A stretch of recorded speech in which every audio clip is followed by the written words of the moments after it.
이 우크라이나 전쟁은 지금 21세기 전반에 어떤 면에서는 세계사의 중요한 하나의 사건이 될 수도 있다. 그런 생각이 듭니다. 지금 자유세계와 그렇지 않은 세계의 선이 분명해지고 이 사태가 어떻게 진전되느냐에 따라서 세계 역사도 달라지지 않을까 이런 생각을 합니다. 이 우크라이나 사태라고 하는 것은 결국 한마디로 말한다면 우크라이나 사람들이 과거에 전체주의적인 세계 속에서 속해 있었는데 이제 자유세계로 가려고 하는 그런 그 과정에서 일어난 사건입니다.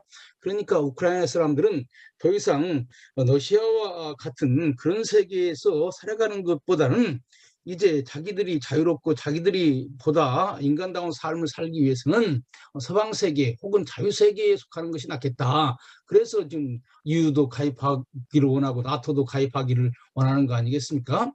그러니까 어떤 세계에 속할 것인가라고 하는 것이 중요한 문제입니다. 특별히 자유의 세계에 속하고 싶다라고 하는 거죠. 단지 뭐 러시아에서 벗어나기를 원한다.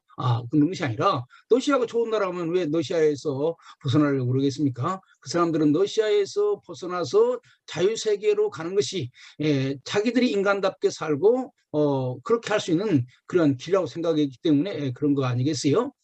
사실 우리가 우크라이나 사태를 보면서 여러 가지 측면에서 볼 수 있겠습니다만은 저는 그런 측면에서 보기를 원합니다. 사실 저는 우크라이나 사태를 보면서 3.1운동도 생각을 하게 돼요. 1919년 3.1운동이라고 하는 것은 우리 민족이 어느 길로 갈 것인가라고 하는 그런 것입니다. 하나는 이제 어쨌든 일본에서 해방되어야 되겠다라고 하는 것은 분명한 거죠. 그러니까 지금 우크라이나가 러시아에서 벗어나야 되겠다라고 생각하는 것처럼 우리도 일본에서 독립해야 되겠다. 우크라이나가 지금 우리나라처럼 지금 뭐 옛날처럼 러시아에 의해서 식민지 국가는 아닙니다만은 그 그늘 아래에 있는 거 아니겠어요? 그래서 그 우리나라가 지금 일본에서 독립하는데 사실은 1919년에는 우리 민족 앞에는 크게 두 가지 길이 놓여 있었다고 생각을 합니다. 하나는 1917년에 그 볼셰비키 혁명이 일어났고 그래서 그 러시아에서 들어오는 사상, 이 공산주의 사회가 좋다. 노동자와 농민이 주인이 되는 그런 세상이 좋다라고 하는 볼셰비키 혁명으로 나갈 수 있는 길이 하나가 있고 또 하나는 뭐냐면은 이제 일순의 민족자결주의, 미국의 대통령 일순의 일순이 외친 민족자결주의를 따라서 자유민주주의 세계로 나가는 것이 좋겠다. 이 두 가지 길이 있었어요. 그러니까 우리 한민족 앞에는 볼셰비키 혁명으로 가자는 쪽과 그 다음에 미국의 일순 민족자결주의를 따라서 민주주의 쪽으로 가자고 하는 두 길이 있었는데 우리 한국 사람들은 볼셰비키 혁명 쪽으로 가지 아니하고 자유민주주의 쪽으로 갔다고요. 이런 측면에서 1919년 3.1운동도 어떤 세계에 속할 것인가라고 하는 것입니다. 그것을 가장 잘 보여주는 것이 김일독립선언서 첫 줄에 있는 우리는 독립국인과 자주민임을 온 세계에 선언한다. 예? 독립과 자주 이것을 선언했는데 그것은 바로 근대 민주주의의 중요한 개념입니다. 사실 독립도 그렇고 자유도 그렇고 우리나라에서 만들어진 개념이 아니거든요. 이것은 우리 기독교와 더불어서 들어온 개념입니다. 그러니까 그리고 나서 이제 4월 11일에 그 대한민국 대한민국 임시정부가 만든 대한민국 임시헌장 제1조에 보면은 대한민국 민주공화국이다 이렇게 되어 있습니다. 그리고 7조에 보면은 대한민국은 국제연맹에 가입해서 자유세계와 함께한다라고 하는 내용이 들어있는 거예요. 그러니까 많은 사람들이 생각을 이렇게 3.1운동을 너무 좁게 생각을 하는데 3.1운동 크게 보면은 우리 한민족이 어떤 세계에 속할 것인가라고 하는 것을 선언하는 것입니다. 그러니까 지금 우크라이나 사람들이 자기들은 자유세계에 속하고 싶다. 라고 선언한 것처럼 1919년 3.1운동은 우리 민족이 미국을 중심으로 하는 민주주의를 주장하고 신앙의 자유를 인정하는 그런 세계에 살고 싶다라고 하는 것을 선언하는 것이 김일 독립운동이라고 생각을 합니다. 그래서 우리는 이런 측면에서 지금 우리나라의 현실 한번 생각을 해보려고 그럽니다. 얼마 전에 지금 어제 대통령 선거가 끝났는데 저는 이번 대통령 선거를 보면서 참 우리가 보다 큰 틀에서 세계사를 보면서 우리 민족이 어디로 나가야 될 것인가라고 하는 것을 생각해보는 그러한 그 기회가 됐어야 되는데, 물론 뭐 여러 가지 문제가 다 중요해요. 가령 예를 든다면 뭐 가장 많이 얘기된 부동산 안정화도 중요하고, 또 뭐 청년들의 직장도 중요하고, 뭐 북한 문제도 중요하고, 그러지만은 더 큰 틀에서 우리 한국이 어느 쪽으로 어느 세계로 나가야 될 것인가라고 하는 것을 한번 국민 전체가 한번 다시 생각을 해보는. 그래서 제가 미국에 있을 때도 그렇고 그 뒤에도 미국 대통령 선거를 보면은 항상 그 중요한 이슈가 미국이 어느 방향으로 나갈 것인가라고 하는 것을 서로 토론하고, 그래서 선거를 통해서 그런 것을 다시 한번 확인하고, 어느 쪽으로 나가든지 간에 미국의 헌법 정신에 비추어서 그것을 재해석해서 끌고 나가는 그런 것들을 보는데, 우리나라는 아직 그런 것은 없는 것 같아요. 그래서 그냥 현실적인 문제, 눈앞에 있는 문제, 이런 문제들을 어떻게 해석할 것인가, 거기에서 머물고 맙니다. 우리가 우리 민족이 어디로 나갈 것인가라고 하는 것을 살펴보려면 우리 한민족이 가지고 있었던 지정학적인 위치가 뭔가라고 하는 것을 한번 생각해 볼 필요가 있다고 생각을 합니다. 우리 한국은 오랫동안 중국의 영향 아래서 살고 있었죠. 그러니까 우리 한국을 둘러싸고 있는 나라는 세 나라입니다. 하나는 중국이고, 또 하나는 일본이고, 또 하나는 러시아예요. 이것은 운명입니다. 어쩔 수 없어요. 우리가 아무리 뭐 능력이 많고 우리가 훌륭하다고 그래서 한반도를 떼다가 유럽 대륙에 있다가 붙일 수도 없는 것이고, 아메리카 대륙에도 붙일 수 없는 것이고, 우리 한국 사람이 이민을 갈 수 있어도 한국 땅을 옮길 수는 없어요. 그러니까 한국 땅이 처하고 있는 지정학적인 위치는 중국과 일본과 러시아, 이 세 나라라고요.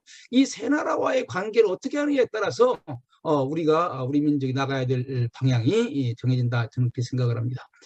우선 우리 한민족은 오랫동안 중국과의 관계 속에서 살아왔죠. 그래서 제가 요즘 한미 조약을 살펴보는데 중국 이용장이 쓴 글을 보면은 한국은 우리가 그 기억할 수 없는 때부터 중국에 종속되어 있었다, 이렇게 쓰더라고요. 우리가 기억할 수 없는 시간대부터 한반도라고 하는 것은 중국에 부속된 땅이었다. 그러니까 한반도가 중국에 속하는 것은 너무나 자연스러운 것이다, 이런 얘기죠.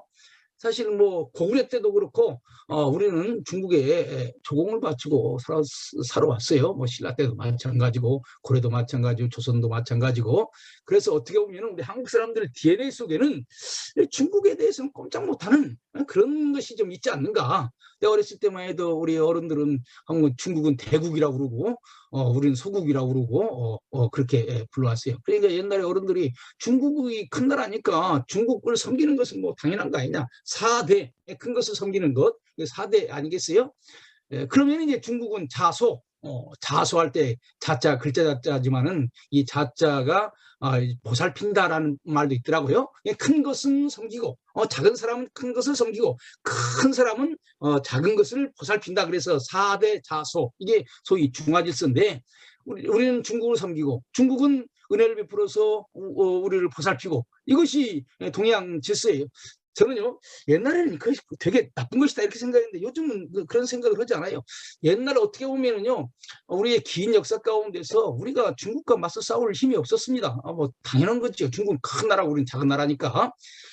그런 상황 가운데서 뭐 중국과 싸워서 이기면 좋지만은 그런 힘이 없을 때에는 중국과 적당한 관계를 맺고, 적당히 눈치 보면서 섬겨주고, 적당히 보호받는 그런 위치. 그래서 이제 이용장이 그 조미조약을 쓸 때 미국에 있는 슈펠트한테 쓴 것을 보니까 그 4대 자소라는 게 뭐냐, 멀지도 않고 가깝지도 않은 그런 것을 의미한다, 이렇게 표현했더라고요. 뭐라고 설명하기 어렵지만은. 그래서 조선이 500년 동안, 500년이라면 긴 시간입니다. 500년 동안 버틸 수 있었던 것도 그 4대 자소를 잘했기 때문에 그래. 중국 사람들 눈치를 잘 받고. 그래서 중국 사람들은 중국에 있는 여러 말하자면 중국의 속방이 있습니다. 그런데 중국의 속방 가운데서 가장 중국에 충성스러운 나라가 우리 조선이더라고요. 뭐 저기 베트남이랄지 버마랄지 다 대만이랄지 유구랄지 여러 나라들이 있지만은 중국의 가장 충성스러웠던 사람들이 우리 한국 사람들이더라고요. 그런 점에서 중국은 그런 점에서 중국이 동방예의지국이라고 그러죠. 그래서 이제 박기수 같은 사람은 동방예의지국이라는 말 좋은 말이 아니라 중국을 잘 섬긴다는 그런 말이다 이렇게 설명을 하기도 해요. 중국 사람들이 볼 때는 깍듯이 예의를 잘 차리니까 좋은 거죠.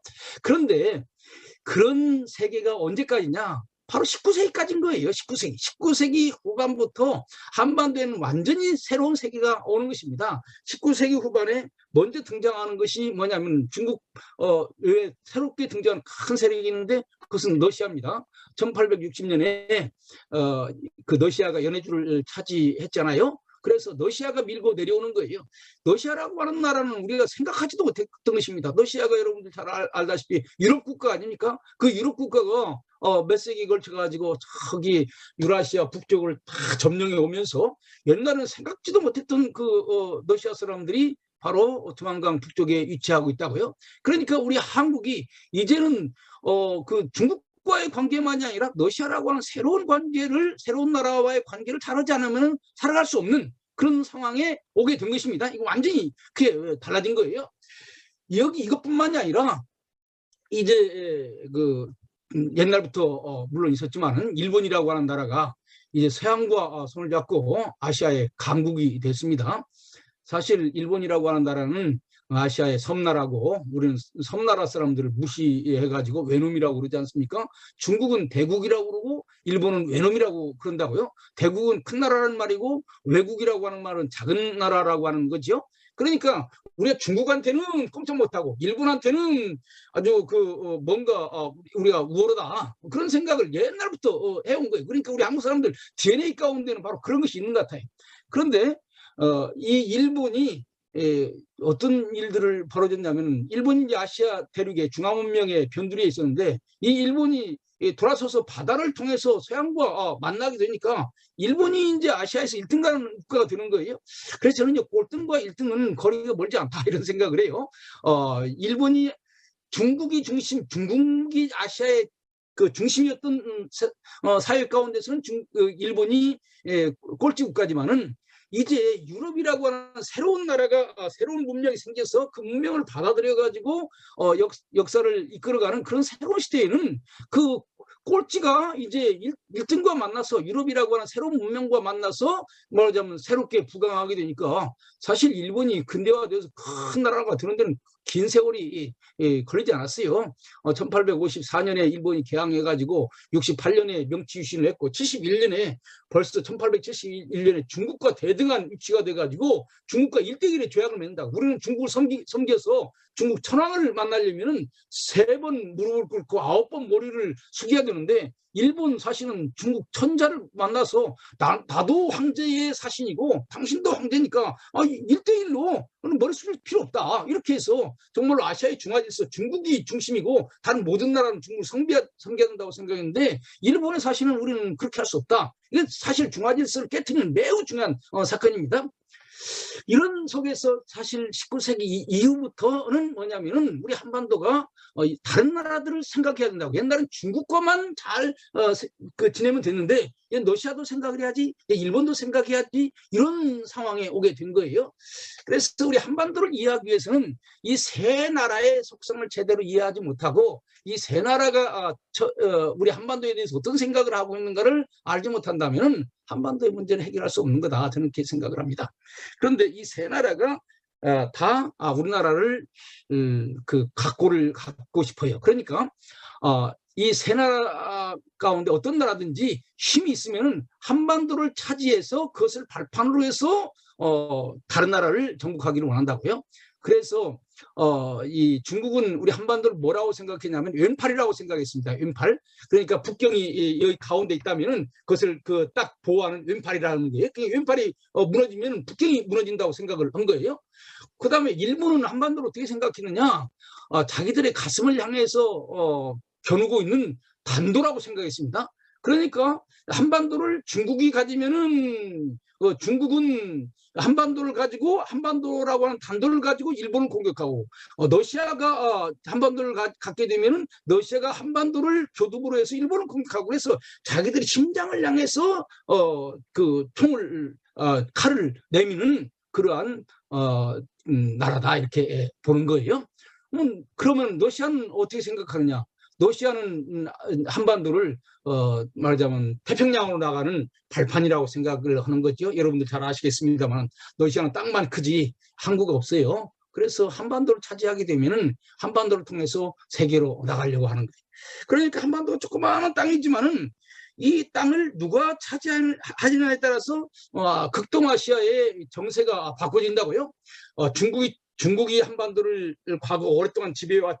그러니까 일본은 위태롭게 되는 것이고 또 이제 3.1운동 이후 그 한일 합병 이후에는 일본이 한반도를 갖게 되니까 중국이나 러시아가 위태롭게 되는 것이고 이런 상황에 오게 되는 거라고요.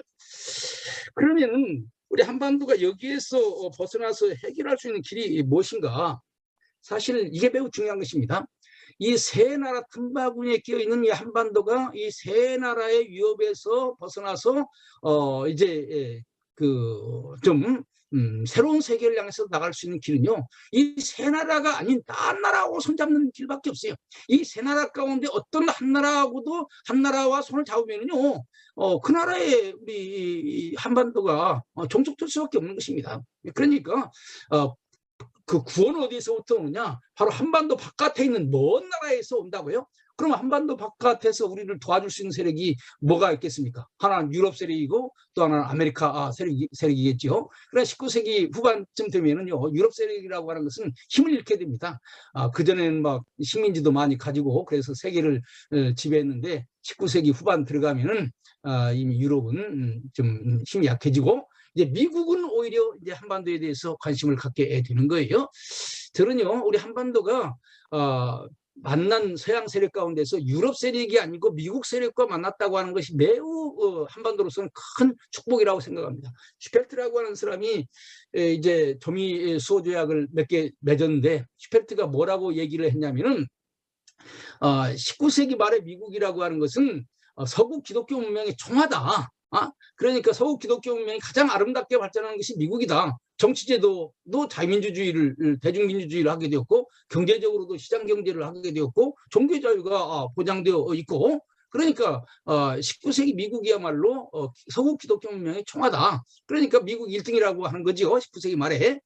그러니까 어떻게 보면 그 당시에 세계에서 가장 폐쇄력 있던 우리 한국이 바로 그 미국과 만난 거예요. 여러분들 영국과 한반도가 만났으면요, 영국은 봉건주의적인 그런 잔재가 있습니다. 귀족도 있고 일본이 영국과 만났죠. 그렇기 때문에 일본과 만난 것보다도 그 영국과 한반도가 만난 것보다도 한반도가 미국과 만난 것이 한반도로서는 큰 유익이다. 저는 그렇게 생각을 합니다. 그래서 이제 1880년에 조미 수호 조약이 맺어졌는데 사실 우리가 이것을 아는 것이 아니고요. 중국의 이영장이 지금 한반도를 먹으려고 하는 것이 러시아와 일본인데 우리 중국도 힘이 없으니까 미국을 끌어들여야 한반도가 안전할 수 있다. 이 중국의 이영장은 다 이것을 알고 있었던 거예요. 그래서 한국이 안전하려면은 미국 세력을 끌어들이는 수밖에 없다. 그렇게 해서 사실 미국이 원해서 조미조약이 맺어진 것도 아니고 우리 한국이 원해서 조미조약이 맺어진 것도 아니고 중국의 이용장이 그 한반도를 중국의 손 안에 계속 넣고 유지하려고 조미조약을 맺었는데 자기 혼자 힘으로 러시아나 일본과 맞서서 지킬 수 없으니까 미국을 끌어들인 거예요. 그러나 이제 미국이 이용장의 말을 그대로 따라들인 것은 아닙니다. 어쨌든 이용장이 뭐라고 얘기했냐면 한반도를 지정학적으로 러시아와 일본과 그 중국 사이에 전쟁터다. 이 전쟁터에서 벗어날 수 있는 길은 미국과 손잡는 길밖에 없다. 이렇게 얘기를 했어요. 그 정도 들어보니까 그럴듯하니까 그럼 조미 수호 조약을 맺어야 되겠다. 그렇게 얘기를 한 거죠. 사실 고종이 미국에 기대했던 것은 바로 이것입니다. 우리 한반도가 주변의 여러 나라들로부터 어려움을 겪으면은 바로 미국이 와가지고 이 문제를 해결해달라. 이것을 소위 거중조정이라고 그럽니다. 영어로는 good office. 좋은 역할을 해달라는 거예요. 다른 주변에 있는 나라들이 한반도를 부당하게 대할 때는 미국이 와서 개입을 해가지고 이 부당한 간섭에서 우리를 해방시켜달라. 이것이 이제 조미조약 1조에 있는 내용입니다. 조미조약 1조에 있는 내용인데 사실은 미국은 뭐 그것을 조약에다가 넣기는 넣었어요. 그러나 사실 그 조함도요, 미국이 원래 넣은 것은 아니더라고요. 그 중국이 그것을 넣은 거예요. 왜냐하면 중국은 미국을 이용해서 러시아나 일본을 견제하려고 했기 때문에 중국이 그 조항을 넣었어요. 미국이 원래 원한 것은 아니에요. 중국이 넣은 거예요. 미국은 뭐 넣자고 그러니까 그냥 넣은 것뿐이죠. 미국은 거기에 대해서 큰 관심이 없었습니다. 그런 고종의 가장 큰 관심은 미국을 끌어들여 가지고 주변에 있는 여러 나라들로부터 간섭을 받지 아니하고 조선이 독립하려고 하는 그런 생각을 하고 있었는데 정작 조선이 가장 그 경계했던 것, 조미수호조약을 맺는 데 있어서 조선이 가장 경계했던 것은 뭐냐면 기독교가 들어올까, 이것을 가장 염려했더라고요. 그러니까 조미수호조약 1882년 조미수호조약이 맺어질 때에 각 나라가 다 원하는 것이 있어요. 미국은 그 항해로를 얻기를 원했습니다. 미국이 중국과는 백길의 항국이 있거든요. 이 한반도 주변을 지나갈 때 혹은 배가 파손되면은 그 파손된 배를 잘 보호하고 수리할 수 있는 그런 통로를, 항로를, 안전한 항로를 확보하는데 가장 큰 목적이 있었다면은 중국의 목적은 미국을 끌어들여 가지고 일본과 러시아로부터 한반도를 보호하고 그래서 자신들의 속방으로 계속 남게 하려고, 중국의 속국으로 남게 하려고 하는 것이 가장 큰 목적이었고요. 한국의 목적은 좋다, 미국이 와서 이렇게 도와주면은 좋다. 그런데 기독교가 들어오면은 어떡하느냐. 그래서 다른 거 요구하지는 않았더라고요. 고종이 요구하고 조선이 요구한 것은 기독교가 들어오지 못하도록 해달라고 하는 것입니다. 이런 점에서 한국 근현대사를 보는 데 있어서 우리가 가장 중요한 것은 뭐냐면 조선은 유교국가고 유교국가의 가장 중요한 것은 유교 체제를 유지하는 거예요. 여기에 가장 위협이 되는 것은 기독교 세력인 것입니다. 그러니까 어떻게 본다면 우리가 근현대사를 보는 데 있어서 전통적인 유교 질서와 그것을 극복하고 새로운 서구 질서로 바꾸어지는 과정이 근현대사인데 여기에서 유교와 기독교의 마찰, 유교라고 하는 유교 문명과 기독교를 중심으로 하는 서구 문명의 마찰, 이것이 핵심이 되어야 되는 것이 아닌가 이런 생각이 듭니다. 그런데 어쨌든 간에 고종과 유교 세력들은 기독교가 들어오는 것을 너무 염려를 많이 한 거예요. 그래서 이제 그 조약을 맺는 이용장한테 고종이 기독교는 들어오지 못하게 해달라.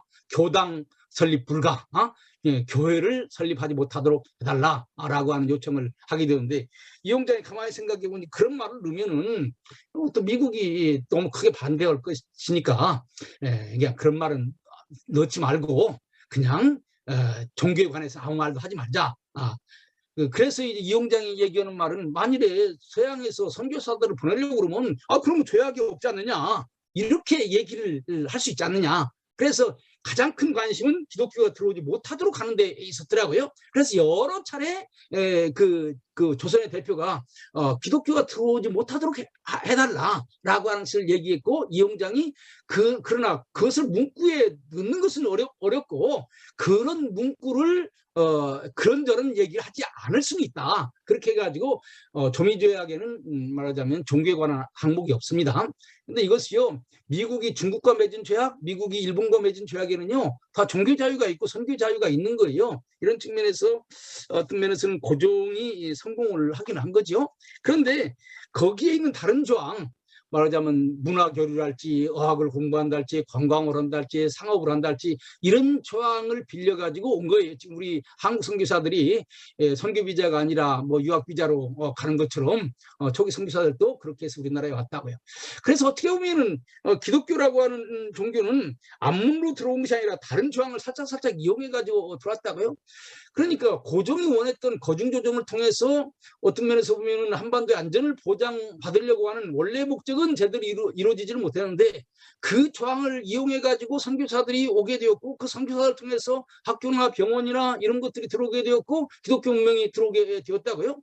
저는 바로 이것이 우리 이 기독교 한반도의 큰 축복이다. 제철포로는 희미한 통로였지만 이 희미한 통로를 통해서 기독교의 복음이 들어오게 되었고 이 기독교 복음을 통해서 오늘의 대한민국이 만들어지는 근본적인 통로가 된 거죠. 오늘 대한민국의 자유민주주의랄지 시장경제랄지 종교의 자유랄지 이런 소위 서방 세계의 가치관이 무엇을 통해서 들어왔느냐? 바로 우리 기독교를 통해서 들어오게 된 것입니다. 저는 바로 이 미국과 기독교의 영향, 이것이 오늘의 대한민국을 만드는데 매우 중요한 역할을 했다고 생각을 합니다.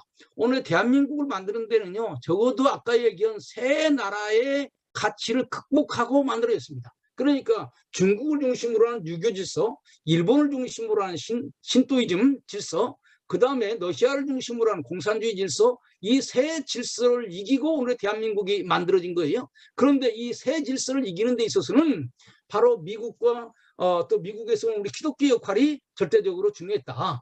이런 미국과 우리 미국에서 기독교 역할이 없었더라면은 바로 이런 새 질서, 중국의 봉건 질서도 극복하기 어렵고, 그 다음에 일본의 신도이즘도 극복하기 어렵고, 그 다음에 러시아에서 오는, 소련에서 오는 공산주의도 극복하기 어려운 거죠.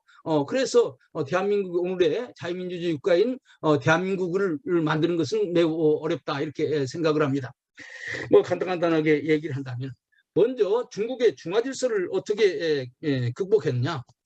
사실 요즘 독립 그러면은요, 우리는 일본으로부터의 독립만 생각을 해요. 그러나 원래 독립이라는 말은 일본의 후쿠자와 유기치라고 하는 사람이 쓴 말인데, 독립이라는 말, 원래 우리 그 중화 문명에는 독립이라고 하는 게 없습니다. 옛날 가정에 독립이라는 게 없어요.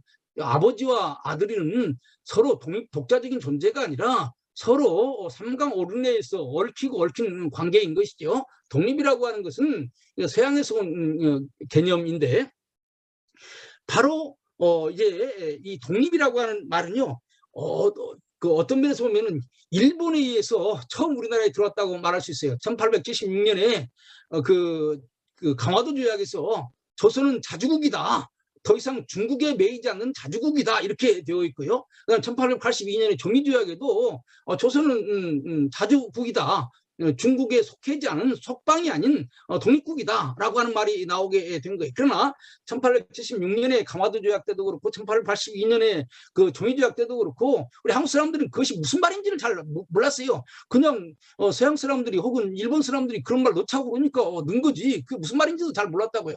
그러나 이제 점점 보니까 이것은 중국 중심의 세계 질서에서 벗어나서 우리가 우리 독자적인 독자성을 가지고 살아가는 것이다 라고 하는 것을 알게 되었고, 그것이 구체적으로 표현된 것이 뭐냐면 1896년에 만들어진 독립협회지요. 그러니까 독립문, 독립협회, 독립신문, 이것이야말로 중화질서에서 벗어나는 가장 중요한 것입니다. 그런데 여러분들 잘 알다시피 독립협회의 가장 중요한 멤버들이 누굽니까? 바로 서재필, 누구의 윤치호, 또 이상재, 또 그 밑에서 열심히 활동하던 이승만, 이런 사람들 아니겠어요? 바로 우리 기독교인들은 중국 중심의 중화질서, 봉건주의를 극복을 하고 새로운 질서, 서구문명을 중심으로 한 새로운 세계로 들어가자라고 하는 것이 챔피언인 거예요. 그러니까 기독교는 한반도에 하나의 새로운 종교가 들어온 것일 뿐만이 아니라 기독교를 통해서 새로운 문명이 들어온 것입니다. 과거에 대륙 중심으로 해서 수천 년 동안 살아왔던 한반도를 이제 서구 기독교 문명을 중심으로 한 새로운 문명을 한반도에 들어오게 한 것이 우리 기독교라고요. 저는 이런 점에서 우리 기독교 역할을 단지 학교 몇 개 세우고 병원 몇 개 세우고 하는 이런 것으로 생각하기보다는, 어떤 면에서는 지금 유교가 중국의 대륙의 문명을 받아들여서 긴 역사를 이끌어왔다면은 우리 기독교는 어떤 면에서는 서구 문명을 받아들여서 오늘의 대한민국을 만들었다, 이렇게 말할 수가 있는 것입니다.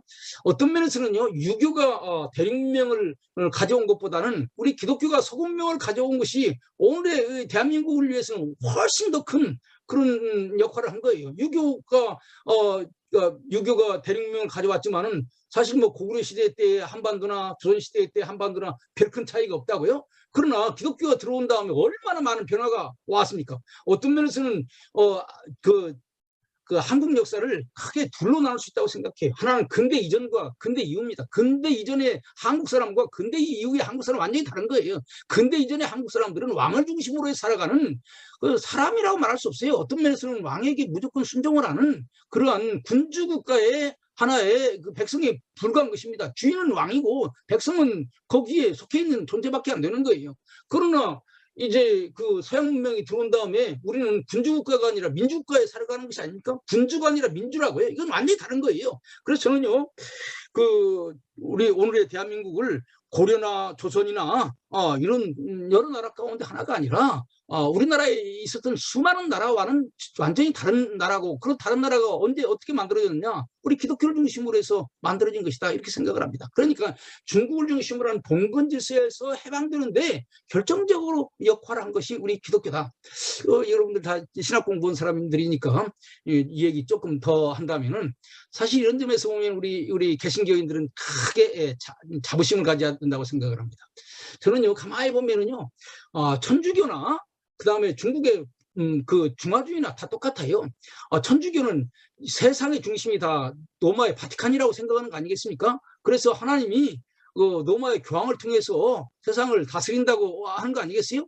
중국의 천자는 하늘이, 북경에 있는 중국의 천자를 통해서 세상을 다스린다고 하는 것입니다.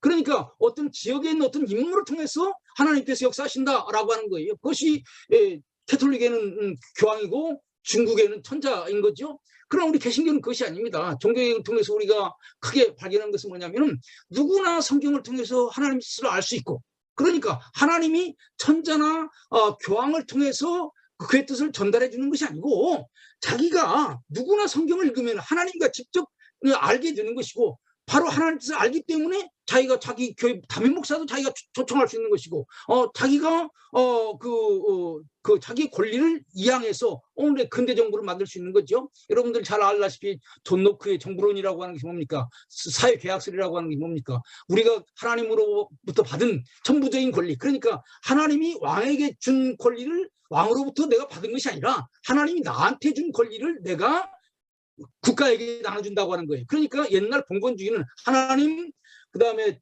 그 왕이나 혹은 교황, 그 다음에 뭐 신하, 이렇게 되는데, 우리 근대 사상은 하나님, 개인, 그 다음 개인으로부터 위임받은 국가, 이렇게 된다고요. 이런 사상이 우리 개신교가 아니면 가능하지 않고, 루터의 만인사제설, 누구나 다 성경을 읽을 수 있고, 성경을 읽으면은 하나님 뜻을 알 수 있다고 하는 이 민주주의적인 사상이 아니고서는 우리는 이런 그 생각을 가질 수가 없는 거라고요. 이런 측면에서 우리 개신교는 이 근대 문명을 이끌어가는 가장 중요한 중심에 있었다, 이렇게 말할 수가 있는 겁니다.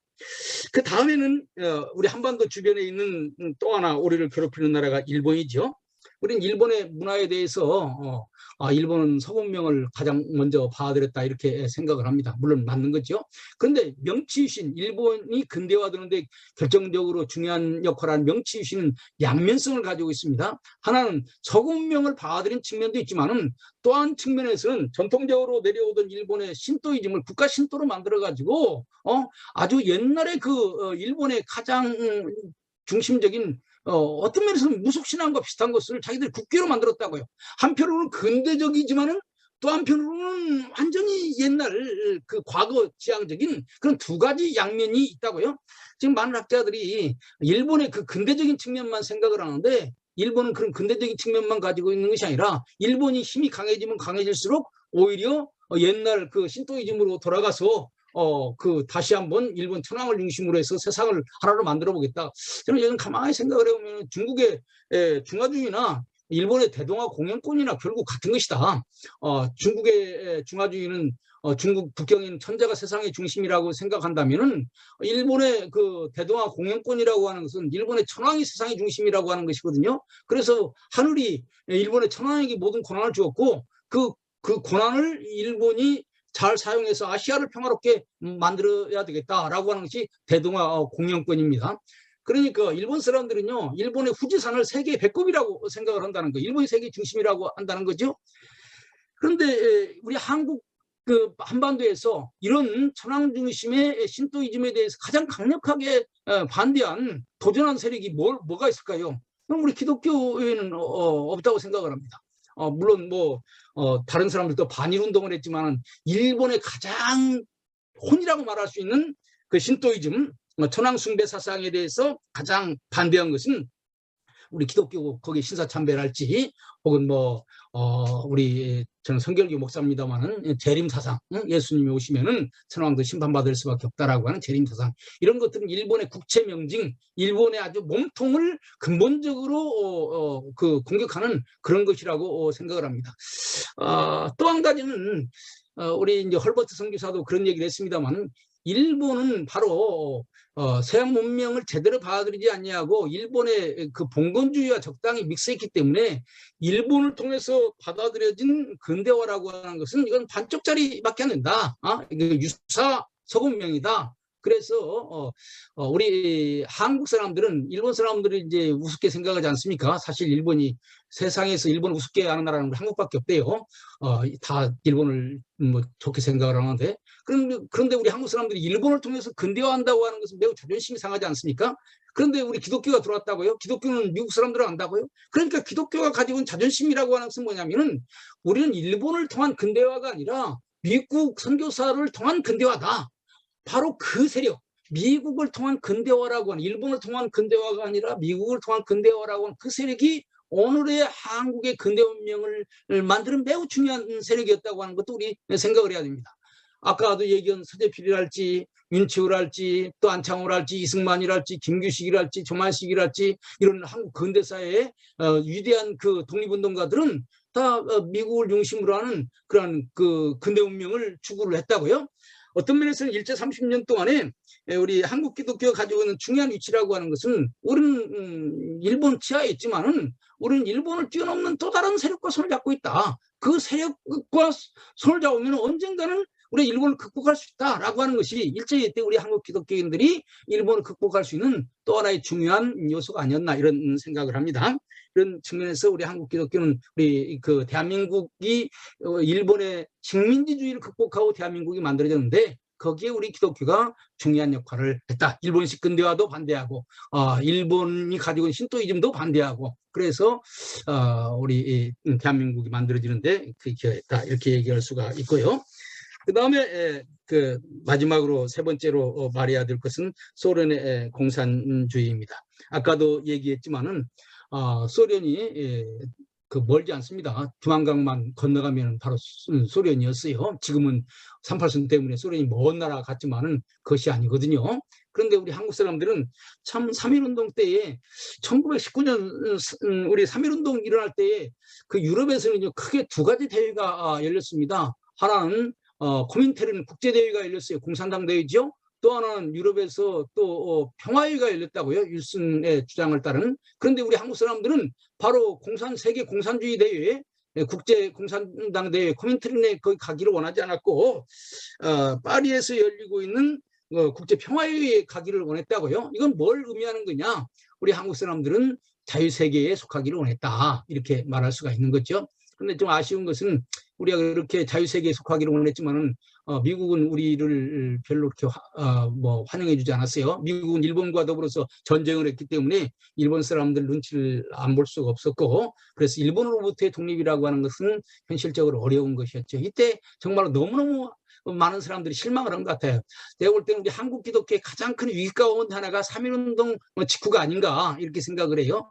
미국을 의지하고 기미독립만세를 불렀는데 정작 미국은 우리 한국 사람들의 독립만세에 귀를 기울이지 않으니까 수많은 사람들이 공산주의로 넘어갔다고. 김규식이랄지 이동이랄지 수많은 사람들이 다 공산주의로 넘어갔다고요.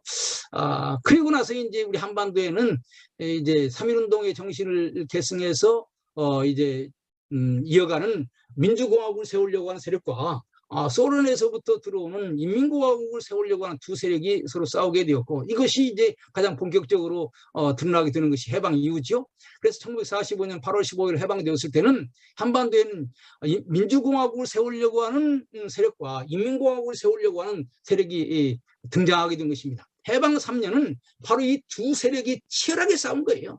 해방의 기쁨은 하루, 그 다음부터는 싸운 겁니다. 네? 그런데 사실 어떻게 그러면은 사실은 지정학적으로 보면은요 러시아가 얼마나 유리한지 몰라요. 러시아는요 유라시아 대륙에 있기 때문에 그 소련의 공산주의자들은 강 하나만 넣으면은 바로바로 우리나라에 들어올 수가 있는 거예요. 그래서 이 유라시아 대륙이 공산주의가 되는 것은요, 바로 그런 지정학적인 것이 큰 역할을 했어요. 미국이 민주주의 국가라고 그러지만 미국은 뭐 스파이를 파송하기도 어렵고, 뭐 바다 건너야 되고, 또 이 얼굴색도 다르고 그러니까 어렵죠. 그러나 소련은 국경 근처에 있는 사람들을 다 자기 나라로 불러가지고 훈련시켜가지고 다시 들어보내면 얼마든지 공산당 혁명을 할 수가 있다고요. 사실 생각을 해보면요, 유라시아 대륙의 거의 많은 나라들이 다 공산주의가 되는데 아시아 대륙의 끝에 이 한반도 이 남쪽만이라도 공산주의가 안 된 것은요, 어떻게 보면 기적입니다. 기적이에요. 이것은 정말로 가능하지 않은 일들이 일어난 것입니다. 왜 그랬을까요? 저는 기독교가 여기에 자리 잡고 있었기 때문에 그렇다, 이런 생각을 해요. 물론 미국이 한반도를 다 공산주의에게 넘겨주려고 하지는 않았어요. 사실 미국은 원래 한반도를 다 민주주의 국가로 만들려고 생각했지만은 소련이 뭐 38선 이북을 안 내주니까 어쩔 수 없이 반절 나눠가지고 38선 이북은 공산주의가 차지하더라도 38선 이남이라도 민주주의를 해야 되겠다, 이렇게 생각을 한 것입니다. 미국이 아니면은 오늘의 우리나라의 대한민국의 민주주의가 가능하지 않은 겁니다. 그 다음에 이승만이라고 하는 지도자가 그 서포트를 했고요. 그 다음에 우리 기독교인들의 역할이 중요했다고 생각합니다. 특별히 북한에서 내려온 기독교인들이 공산주의의 정체를 경험을 하고, 우리 공산주의는 안 되겠다, 우리 민주주의 국가를 만들어야 되겠다, 이렇게 생각했고, 남한에 있는 각 지역에 있는 교회 목사님들이 또 여기에 동조했습니다. 저는요, 우리 여기 이은성 교수님도 계십니다만은 해방 공간에서 가장 크게 활약한 단체가 독립족성 국민회라고 하는 단체입니다. 이 단체가 이 기독교인들이 거기에 많이 가담을 했습니다. 독립족성 국민회의에 그 각 지역의 지부장들이 목사님들이 많아요. 그래서 중앙에는 이승만, 김구 같은 지도자가 있었고 각 지역에는 목사님들이 있어가지고 그 목사님들이 도와줘가지고 말하자면 공산주의에 싸워가지고 오늘 대한민국이 만들어지게 된 거예요. 그다음에 6.25 때도 뭐 더 긴 얘기 하지 않겠습니다만 공산주의자들이 내려왔을 때 미국이 도와서 공산주의자들을 물리쳤고, 미국이 우리나라에 오는데 우리 기독교인들이 또 중요한 역할을 하게 된 것입니다. 그래서 공산주의를 막아내는데 우리 기독교가 결정적인 역할을 했죠. 저는 성결교 목사입니다만은 성결교 선교사 가운데 길보른이라고 하는 선교사가 있어요. 그분이 49년에 우리나라에 와서 6.25가 지나가는 것을 봤는데 그분이 쓴 글에 보면 이런 내용이 있더라고요. 사실 한국에 와서 보니까 공산주의와 민주주의가 싸우는 것이 아니라 공산주의와 기독교가 싸우고 있다. 민주주의라고 하는 실체가 없다는 거예요. 공산주의와 싸우는 민주주의가 어딨냐 이거예요. 공산주의와 싸우는 세력은 기독교밖에 없다. 그래서 공산주의와 민주주의의 싸움이 아니라 공산주의와 기독교의 싸움이고 민주주의는 기독교와 함께하는 것이다, 이렇게 얘기를 했는데 저는 그 말이 어느 정도 사실이라고 생각을 합니다. 그래서 오늘의 대한민국은 그냥 만들어진 것이 아니라 한편으로는 중국의 봉건 사상을 극복을 했고, 또 하나는 일본의 식민지주의를 극복했고, 또 하나는 러시아의 공산주의를 극복을 했는데 이 세 세력을 극복하는데 미국과 미국에서 온 우리 기독교 세력이 아니었더라면 이 세 세력을 극복할 수가 없는 겁니다. 이런 측면에서 오늘 대한민국을 만드는 데 있어서 우리 기독교는 결정적인 기여를 했다, 저는 이렇게 생각을 합니다. 그래서 제가 어디 가서든지 이런 얘기를 하는데 한국 기독교는 건국 세력이다. 대한민국의 건국 세력이다. 사실 고려의 건국 세력이 불교라면은, 조선의 건국 세력이 유교라면은 대한민국의 건국 세력은 기독교예요. 사실 기독교만큼 이 나라를 사랑하는 종교가 없습니다. 3.1절 때 3.1절 기념 예배를 드리고 6.25 때 6.25 또 기념 예배를 드리고 광복절 예배를 드리고 다른 종교 가운데 그런 게 별거 없어요. 왜 그럽니까? 우리 한국 기독교인들은 바로 이런 나라가 만들어지는 구비구비마다 자기들이 직접적으로 참여했기 때문에 그런 겁니다. 이런 측면에서 한국 기독교인들이 이 대한민국의 중심에 서 있어야 되고, 이런 측면에서 나라가 어려울 때 한국 기독교인들만큼 지금 나가서 목 놓아서 나라를 위해서 외치고 싸우는 사람들이 어디 있습니까, 지금 현재. 이런 측면에서 한국 기독교의 역할은 언젠가는 많은 사람들에게 인정받을 그럴 때가 있다고 생각을 합니다. 사실 우리 그 한반도가 이렇게 그 대한민국이라고 하는 나라가 만들어졌는데 지금은 또 상황이 달라졌어요. 옛날에는 이제 20세기 전반에는 일본이 우리나라를 한반도를 위협했고 20세기 후반에는 이제 소련 공산주의가 우리를 위협했다고 하면은 이제 21세기에는 우리를 위협하는 세력이 다시 중국이 된 거예요. 원점으로 다시 들어오게 된 거예요. 어떻게 보면 중국이 실패를 해가지고 오랫동안 잠자고 있었습니다. 그런데 1970년대 이후에 미국이 중국을 살려줬어요. 미국이 중국과 수교하고 그래가지고 이제 중국이 잠에서 깨어나게 되니까 그걸 깨어나서 우리가 기대하는 것은 민주주의 국가가 되어서 우리랑 평화롭게 잘 지낼 줄 알았는데 그것이 아니라 공산주의 국가가 돼가지고 기독교 신앙을 박해한다고요? 우리 한반도 옆에 우리와 체제를 달리하고 기독교 신앙을 반대하는 세력이 있다고 하는 것은요, 한반도의 역사에 있어서 우리 기독교 역사에서 매우 크게 위험스러운 것입니다. 사실은. 그리고 그 중국이 옛날 중화 사상으로 자기의 영향력을 계속 확대하려고 그래요. 이미 중국에 선교 갔다 온 분들은 다 알지만 중국 교회가 지금 매우 어렵지 않습니까? 그러니까 중국은 지금 현재 공산주의 플러스 옛날의 중화 사상을 그대로 가지고 있는 거예요. 그래서 이 옛날에는 일본의 식민주의를 극복하고 그 소련의 공산주의를 극복하는 것이 중요한 과제였다면은 21세기에는 지금 그것이 아닙니다. 중국의 이 중화주의를 어떻게 극복하느냐라고 하는 것이 오늘 한반도에 있어서 가장 중요한 거예요. 그런데 우리 한국 사람들은 지금도 19세기 초에 그 20세기 전반부에 일본을 극복했던 거기에서 벗어나지 못하고 일본을 주적으로 생각을 하고 있는 거예요. 일본은 물론 일본에게도 위험성이 있어요. 아직도 신토이즘을 다시 부활시키려고 하는 그런 생각이 있습니다만은 그러나 그 아직은 그렇게 큰 위협이 아닙니다. 제가 그래서 일본을 잘 아는 일본 학자한테 물어봤는데 우리가 일본의 그런 신토이즘이랄지 일본의 국수주의를 어떻게 생각해야 되느냐. 그랬더니 그분이 그런 얘기를 하더라고요. 일본의 국수주의가 위험한 건 사실이지만은 아직 일본의 국수주의가 한반도에 위협이 될 만한 그런 세력은 아니다. 만일에 그런 세력으로 성장한다면은 그건 미국과 일본의 관계가 어려워지게 되기 때문에 일본이 그렇게 나가지는 못한다. 그렇다고 한다면 현재 우리 한반도에서 가장 큰 위협은 뭐냐면은 바로 중국인 거예요. 그 중국이 민주주의 국가로 나가고 신앙의 자유를 인정해서 우리와 같은 세계관을 갖게 되면은 다 좋아요. 미국도 좋고 한반도도 좋고 중국도 좋고 다 좋지만은 중국이 그렇게 하는 것이 아니라 옛날로 돌아가서 중화 사상을 강조하고 공산주의적인 수법을 여전히 한다면 우리 한반도로서는 매우 위험한 그런 상황에 오게 되는 것이죠. 특별히 일반 정치학자들은 뭐 힘의 논리를 가지고 힘센 쪽에 붙으면 되는 거 아니냐 이렇게 생각하지만 우리 기독교인들은 그것이 아닙니다. 우리 기독교인들은 더 이상 우리 신앙의 자유를 제대로 누릴 수 없는 그런 상황에 오른지도 모른다고요. 그래서 저는 요즘 가장 중요하게 생각하는 것이 우리 한반도가 이 중요한 위치에 있을 때에 우리나라의 방향을 어떻게 해야 될 것인가 이런 것들을 바로 설정을 하고 정말로 바로 나가야 되는 것이 아닌가. 우리 한국 기독교인들이 이런 것을 생각을 하면서 우리가 기도해야 되는 것이 아닌가 이런 생각을 합니다.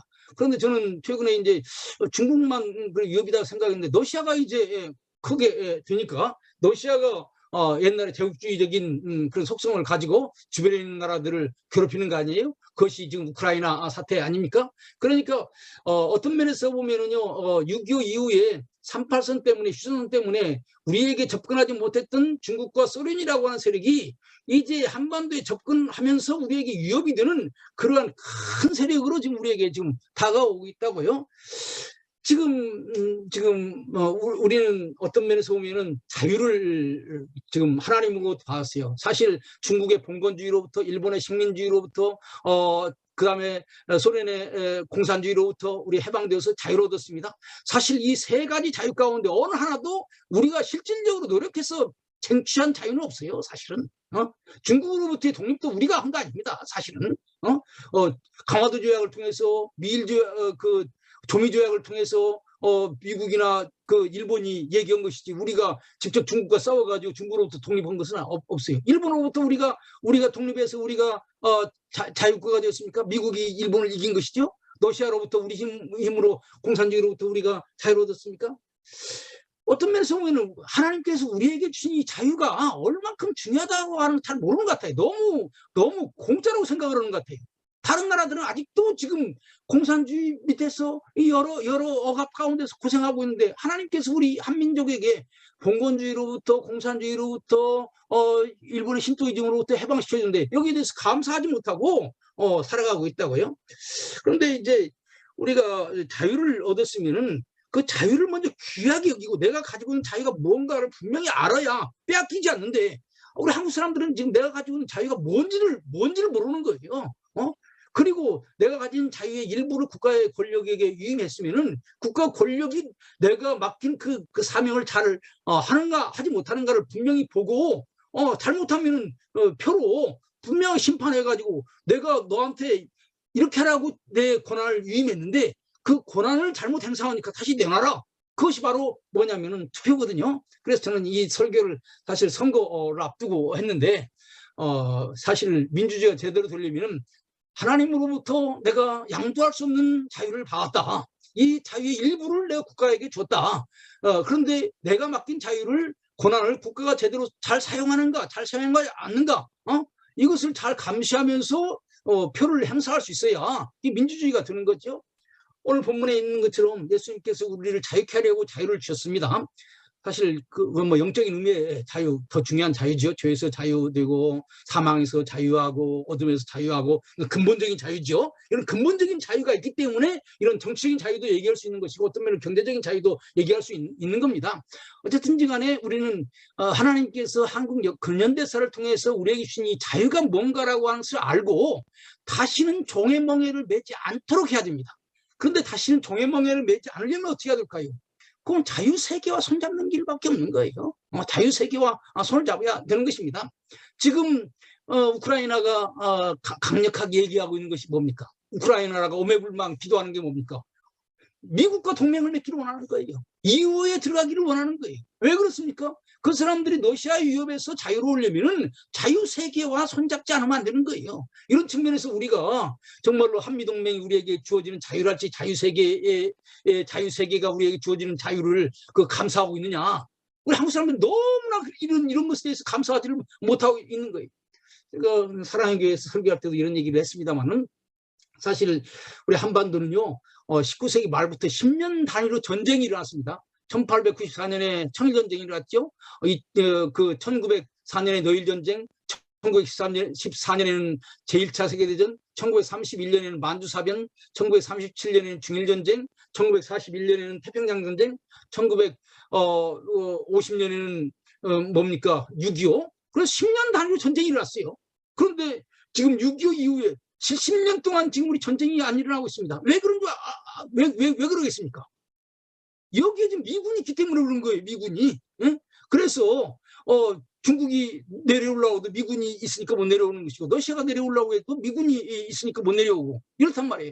그러니까 이 한미동맹이 매우 중요한 것이고 그래서 어떻게 보면 올해가 한미수교 140주년 해인데 이 한미 관계를 연결한 것이 우리 기독교입니다. 기독교를 통해서 사실 해방 이전까지만 해도요 미국은 한반도가 무슨 나라인지 잘 몰랐어요. 미국이 한반도에 미국 사람이 한반도에 온 미국 사람 가운데서 기독교인들의 선교사들의 숫자가 가장 많은 거예요. 그러니까 미국과 기독교의 관계는 적어도 해방 이전까지는 우리 기독교를 통해서 이루어졌다 이렇게 말할 수가 있는 것입니다. 기독교는 이만큼 한미 관계에서 매우 중요한 것이고 이런 측면에서 우리가 자유를 얻으려면은 이 자유세계와 연대를 해야 되는 거예요. 그것을 지금 얻으려고 우크라이나는 목숨을 걸고 싸우고 있는 거예요. 그런데 우리는 이미 자유세계에 들어와 있다고요. 이것을 잘 지켜야 되는 거예요. 잘 지켜야 우리가 예배의 자유도 얻을 수 있는 것이고 그런 것이거든요. 자유케 하시는 하나님과 연대하지 않고서는 하나님께 품에 안기지 않고서는 죄에서 자유할 수 없고 사망에서 자유할 수 없는 것처럼 우리 자유세계와 손을 잡지 않고서는 우리가 그 자유로운 삶을 살아가기가 어려운 겁니다. 그래서는 우리 지금 한국 사람들도 그렇고 특별히 우리 기독교인들이 그 한국 근현대사를 통해서 하나님께서 우리에게 베풀어 주신 은혜가 뭔지를 잘 알고 이것을 귀하게 여기고 다시는 종의 멍에를 매지 않기 위해서 자유세계와 연대하고 우리에게 이런 자유를 주신 하나님과 연대를 해야 우리가 다시 종의 멍에를 매지 않고 살아갈 수 있는 것이 아닌가 이런 생각을 합니다. 그래서 다시는 종이멍에를 매지 말라. 근데요, 잘못하면 다시 종이멍에를 맬 수 있습니다. 저는요, 요즘 가만히 보면은요, 다시 봉건 시대로 다시 돌아가는 것 같아요. 중국의 시진핑은 옛날에 중국 천자 흉내를 내고 있는 거예요. 그다음에 푸틴은 옛날 러시아의 짜르의 흉내를 내고 있는 것입니다. 지금 김정은은 옛날 조선 왕조를 생각하고 있는 거예요. 어떤 면에서 보면 그것보다 더 악한 세상으로 가고 있는 거예요. 이런 가운데서 우리가 가만히 정신 안 차리고 있으면요, 우리도 모르는 사이에 다시 종이멍에를 매는 거예요. 그러니까 우리는 지금까지 자유를 얻었다라고 하는 것을 우리가 얻은 자유가 뭔지를 제대로 모르는 거예요. 그리고 이 자유의 귀함도 모르는 거예요. 그렇기 때문에 우리는 자칫 잘못하면 자유를 잃을 수밖에 없습니다. 내가 가지고 있는 자유가 이 귀한 자유구나. 이것이 어디로 도망갔나. 이거 누가 이 자유를 뺏으려고 하는가. 눈 똑바로 뜨고 이 자유를 주신 분에게 감사하고 이 자유를 고귀하고 생각하고 이것을 지키지 않는 한 이 자유가 어렵다고요. 그래서 그리스도께서 우리를 자유케 하려고 자유를 주셨으니 다시는 종의멍에를 매지 말라. 종의멍에를 매지 않으려면 주님께서 우리에게 주신 그 자유, 자유케 하려고 주신 그 자유가 뭔가, 주님께서 우리에게 선물로 주신 자유가 뭔가, 우리의 자유가 우리가 만든 것이 아닌 것처럼 예수님께서 우리에게 주신 자유도 우리가 만든 자유가 아니잖아요.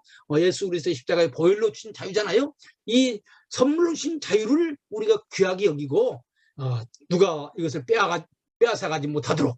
그래서 미국이 1776년 이제 미국 독립혁명할 때 제일 미국 사람들이 염려했던 것은 바로 이것입니다. 하나님이 미국 사람들한테 축복을 해줘가지고 그 미국이 독립된 나라로 만들었는데 자칫 잘못해가지고 대통령이 왕이 되면 어떡하느냐. 미국의 그 토크빌의 미국의 민주주의를 보면은요, 미국 사람들의 가장 큰 염려는 왕을 세웠는데 이 왕이 잘못해서 내가 해보니까 계속 하고 싶다.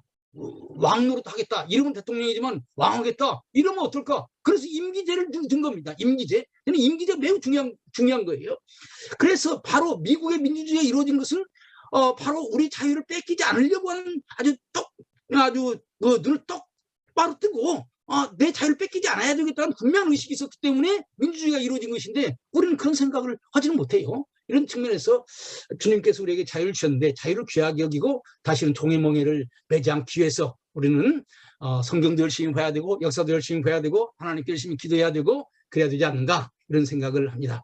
이런 측면에서 우리는 주님께로부터 영적인 자유도 얻었고 우리가 또 대한민국 국민으로서 정치적인 자유, 표현의 자유도 얻게 되었는데 지난번 코로나 사태에서 보는 것처럼 자칫 잘못하면은 거기에서요, 지난번에 사태에서 한 걸음만 나가면 예배 자유 없는 거예요.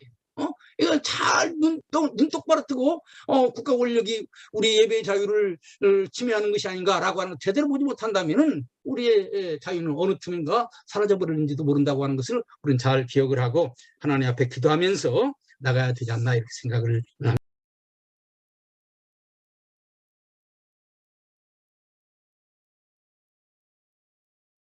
합니다.